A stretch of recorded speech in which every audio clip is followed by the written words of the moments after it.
Hello दोस्तों, स्वागत है आपका अपने चैनल जीके विद बड़वाल में।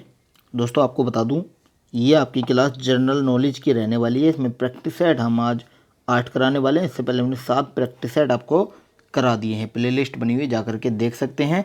ये सारे क्वेश्चन आपके CHSL और MTS से रिलेट करेंगे। जितने भी आपके TCS द्वारा पूछे गए प्रीवियस ईयर क्वेश्चन हैं जो CHSL और MTS के हैं, वो सारे क्वेश्चन यहाँ हम आपको कवर कराने वाले हैं। 25 क्वेश्चन का एक प्रैक्टिस सेट है। डेली एक प्रैक्टिस सेट आपको कराया जाता है। हमारे साथ जुड़े रहिएगा। चलिए क्लास को स्टार्ट करते हैं। देखिए, पहला क्वेश्चन है, ब्रिटिश सरकार ने किस वर्ष में भारत में मार्ले मिंटो सुधारों की घोषणा की थी? किस वर्ष की थी? ये की थी 1909 में की थी। कब की थी? 1909 में की थी। आपको ध्यान रखना है। तो इसका राइट आंसर क्या हो जाएगा? ऑप्शन नंबर डी हो जाएगा इसका राइट आंसर, 1909। चलिए अगले क्वेश्चन पर चलते हैं हम। अगला क्वेश्चन है, देखिए सारे क्वेश्चन जितने भी हैं उनकी दिया हुआ है कि किस एग्जाम में आया। जैसे क्या, फॉर एग्जांपल ये CHSL में आया क्वेश्चन है। कब आया था? 2/7/2019 में आया था। आफ्टरनून यानी दोपहर वाली शिफ्ट में आया था। ठीक है, इस तरह से सारे क्वेश्चन यहाँ दिए गए हैं। देखिए दूसरा क्वेश्चन है, महात्मा गांधी की माता जी का नाम पूछा है इसमें। इनका नाम क्या था? इनका नाम था पुतली बाई। क्या नाम था? पुतली बाई। महात्मा गांधी जी की माता जी का नाम था। ऑप्शन नंबर ए होगा आपका यहाँ राइट आंसर। अगले क्वेश्चन पर चलें तो अगला क्वेश्चन हमारा है, देखिए ज्योतिबा फूले ने निम्नलिखित में से किस संघ या संगठन की स्थापना की थी? किसकी की थी? ये की थी ब्रह्मो समाज की नहीं की थी, आर्य समाज नहीं की थी, प्रार्थना समाज नहीं थी, सत्य शोधन समाज की थी। ऑप्शन नंबर डी होगा आपका यहाँ राइट आंसर, सत्य शोधन समाज की थी। अगर पूछ ले डेट आपसे तो लगाना है 24 सितंबर, और सन की बात की जाए तो 1873, 24 सितंबर 1873 में की थी। कहाँ? पुणे। पुणे कहाँ पर स्थित है? पुणे महाराष्ट्र में स्थित है। ठीक है, चलिए आई होप आप समझ पा रहे होंगे। अगले क्वेश्चन पर चलते हैं तो अगला क्वेश्चन हमारा है, सिंधु घाटी सभ्यता के निम्नलिखित में से कौन से स्थल सिंधु नदी के तट पर नहीं है? चुनुदड़ो, मोहनजोदड़ो, रोपड़ या कोट दीजी? कौन सा नहीं है? रोपड़ नहीं होगा। कौन सा? रोपड़ नहीं होगा।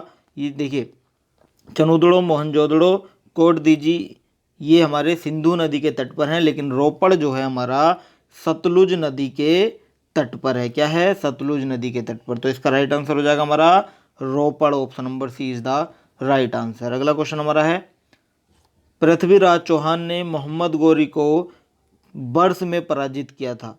यहाँ पर आपका को और वर्ष के बीच में किस आना चाहिए?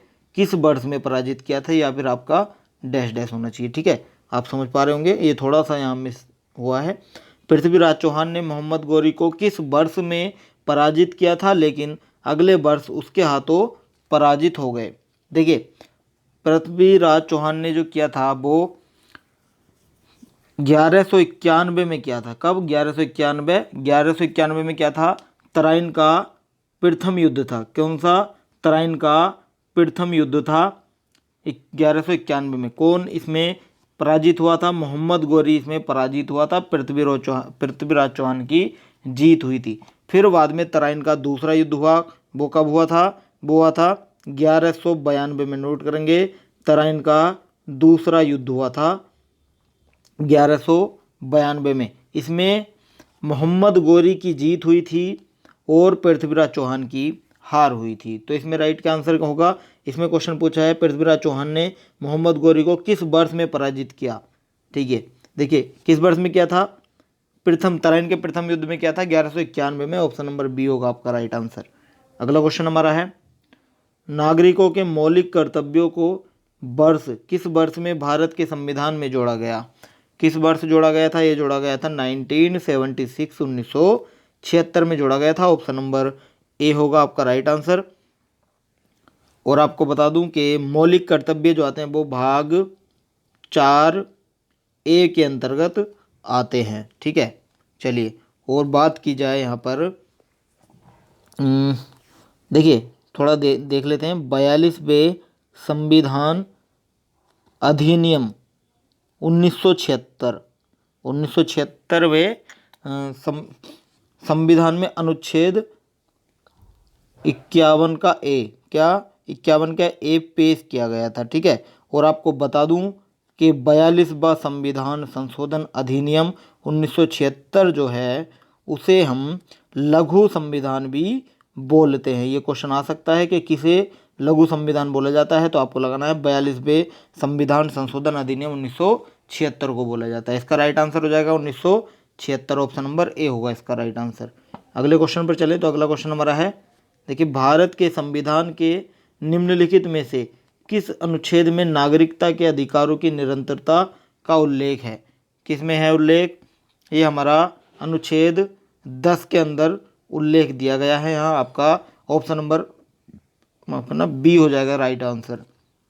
अगला हमारा क्वेश्चन है, किस वर्ष श्रीलंका में लोकतांत्रिक the socialist Republic of Sri Lanka का निर्माण करते हुए एक नया संविधान अपनाया गया था?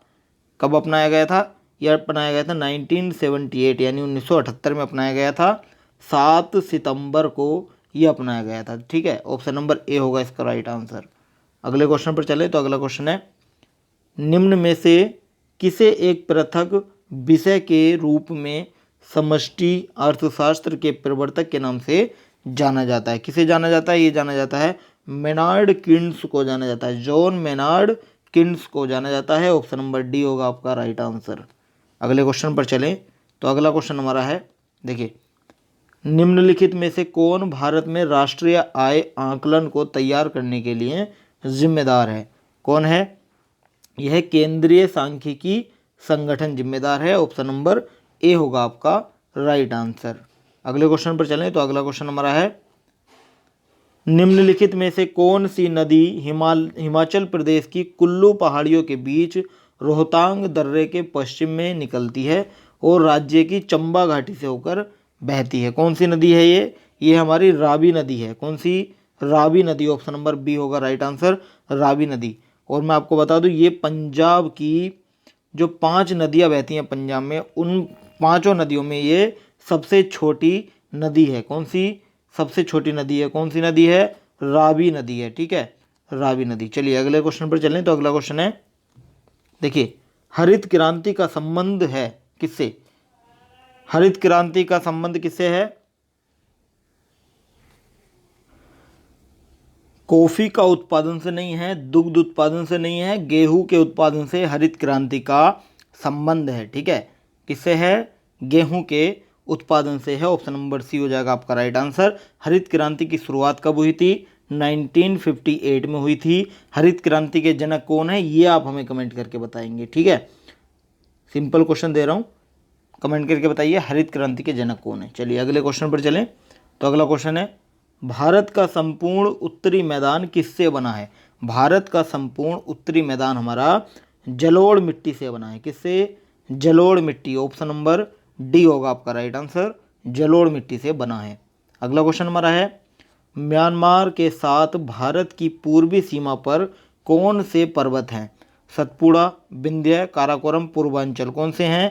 ये हमारे पूर्वांचल। ऑप्शन नंबर डी होगा right answer, Purvanchal is the right answer. अगला क्वेश्चन हमारा है, 2011 की जनगणना के अनुसार भारत के निम्न में से किस राज्य का जनसंख्या घनत्व सबसे अधिक है? किसका है ये आपको बताना है। देखिए आपको बता दूं यहाँ सबसे अधिक जो जनसंख्या घनत्व है वो बिहार का है। किसका? बिहार का है। कितना है? 1106 व्यक्ति, नोट करेंगे 1106 व्यक्ति पर वर्ग किलोमीटर। कितना? वर्ग किलोमीटर। ये किलोमीटर मैंने थोड़ा देखिए मैं यहाँ लिख देता हूँ, 1106 व्यक्ति वर्ग प्रति वर्ग किलोमीटर है। ठीक है, ये फर्स्ट नंबर पर आता है। सेकंड की बात की जाए तो सेकंड नंबर पर है हमारा पश्चिम बंगाल। कौन सा? पश्चिम बंगाल है। इसमें कितनी है? 1028 व्यक्ति पर वर्ग किलोमीटर है। ठीक है, और बात की जाए यहाँ थर्ड की तो थर्ड पर आएगा हमारा केरल। क्या आएगा? केरल। केरल की कितनी है? 860 व्यक्ति पर वर्ग किलोमीटर है।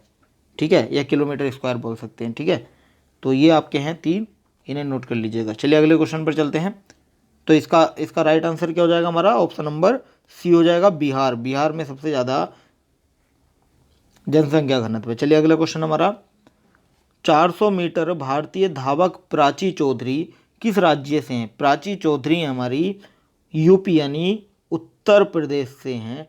प्राची चौधरी, यानी कि ऑप्शन नंबर आपका सी हो जाएगा राइट आंसर।